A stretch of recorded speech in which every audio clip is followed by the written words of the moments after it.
নাচে গানে বাঙালিয়ানাকে আলিঙ্গনের মধ্য দিয়ে বাংলা নববর্ষকে বরণ করে নিয়েছেন দুবাইয়ের প্রবাসী বাঙালিরা। জন্মভূমি থেকে হাজার মাইল দূরে থাকলেও নববর্ষ উদযাপনে কমতি ছিল না প্রবাসীদের।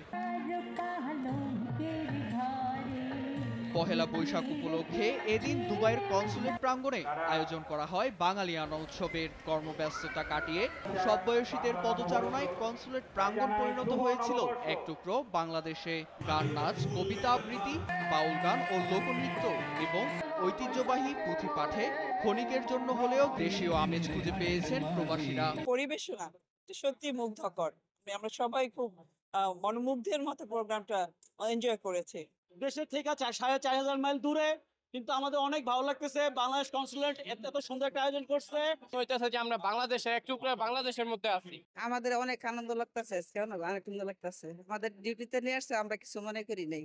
সাংস্কৃতিক অনুষ্ঠান উদযাপনের মাধ্যমে নিজেদের সংস্কৃতি সম্পর্কে জানতে পেরে মুগ্ধ শিশু কিশোররাও।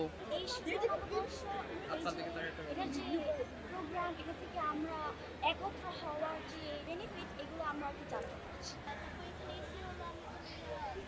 গান দেখছি।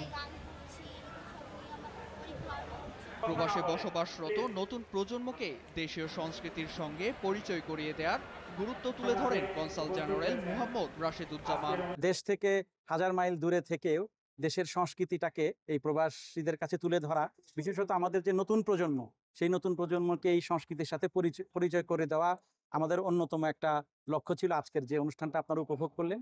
পাশাপাশি একটি বিশেষ দিক নিয়ে আমরা আজকে কাজ করেছি যে এখানে যে প্রবাসী কর্মীরা আছে, আমরা চেয়েছি যে আজকের এই সাংস্কৃতিক অনুষ্ঠানটা আমরা এই প্রবাসী কর্মীদের সাথে এবং নববর্ষের বর্ষবরণের যে বিশেষ মুহূর্তটা আমরা তাদের সাথে একসাথে উদযাপন করব। বর্ষবরণ অনুষ্ঠানে অংশ নিয়ে আমিরাতের আইনের প্রতি সম্মান প্রদর্শনের আহ্বান জানান রাষ্ট্রদূত তারেক আহমেদ। আমাদের সংস্কৃতির জন্য গর্বিত। আমরা দেশে এবং দেশের বাইরে এটি আমরা সম্মানের সাথে লালন করতে চাই। প্রফেসর ইউনূস স্যারের নেতৃত্বে একটি নতুন বাংলাদেশে আমরা বাংলাদেশকে এগিয়ে নিয়ে যাওয়ার জন্য শপথ বাক্য পাঠ করব যে আমরা আমাদের মধ্যে কোনো ভেদাভেদ রাখবো না। আমরা ঐক্য বজায় রেখে আমাদের এই দেশকে একটি অন্য উচ্চতায় নিয়ে যেতে চাই। সুষ্ঠু ও সফলভাবে অনুষ্ঠান সম্পন্ন হওয়ায় সন্তোষ প্রকাশ করেছে আয়োজকরা। আয়োজনটি প্রবাসী বাঙালির ঐক্য ও সংস্কৃতির প্রতি ভালোবাসার উজ্জ্বল দৃষ্টান্ত হয়ে থাকবে বলে আশাবাদী তারা। নিউজ ডেস্ক, দেশ টিভি।